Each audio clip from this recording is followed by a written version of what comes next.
do you realise, he says, the dictionary used to be this thick, and he puts his fingers out about 3 inches, and he says then we got it down year by year till it was this thick last year. It's pretty thin, and he says this year it's going to be even half as thick again. And one of them chips in and says, "I see, brother," he said, "when we don't have the words to communicate with, to describe basically anything that's right, wrong, or anything else, then you're no threat. You couldn't be a counter-revolutionary, basically. That's what he's basically kind of paraphrasing. That's what he was getting at. You don't have the vocabulary to express anything. You know that. And we're getting there, even with all the different changes of vocabulary that's been forced upon the public. This is no kidding. This is no plan, and Orwell understood this because he belonged to the International Socialist Party a long time, and he even often fought for it. Actually, did physical fighting for it in Spain. And until it caught on that something much bigger than level was managing it all, and we were supposed to go. And he also came back and he was kind of shunned in the social circuit, even though he was a great writer and all that at the time. He's well known amongst the class of socialists and so on, because he wouldn't speak out and stand up for the communists. He said they're not the same at all. And he realised that the whole idea of socialism was heading off into the wrong direction, and there's a much bigger game plan above it all, managing it. That's what he realised.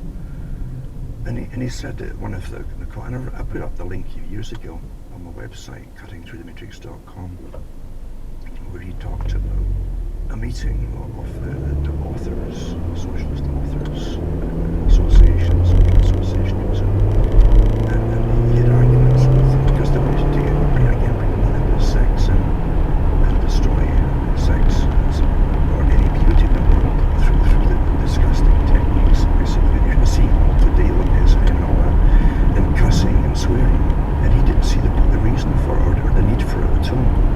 And so the books they put out about Orwell, some of these socialists said that he was inhibited, as they called it, inhibited, a term that was used by Freud again. They used this term about inhibited, etc. No, you can't have decent manners anymore. If you have decent manners, you're inhibited. And I can remember years ago, and I do it once in a blue moon myself, we'll swear, you know.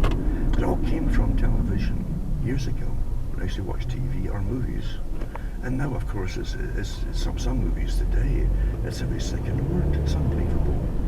And you wonder why the children pick it up. Well, it's the same way that you picked it up, you know. Because, honestly, it's all planned that way. You don't need that. I watched it not too long ago. I watched it. Someone sent me it's a cheap kind of sci-fi horror type thing. And I'm not kidding you. Male, female, teenagers, or early 20s maybe. It didn't. Every second word was just a swear word. If you do that out of the very limited vocabulary, there's nothing left. It was that bad. But that's what they fill their heads full of. And back in the 90s, on a show, I remember mentioning the same thing. I says, you know, you pass little children in the streets and Toronto, and you'd hear them cussing and swearing and copying the things that they heard from television until they grow up, and it's quite normal now for folk to cuss. I catch myself when I can. I only use it now when you hurt yourself in some way or another, and that's about it. But it's so profuse today that it's destructive. You understand? It's destructive. We all sense is when we hear other people using that, we know it's wrong. We know it's bad for us. And if you hear women saying it too, somehow it seems even worse. I don't know why, but it seems worse.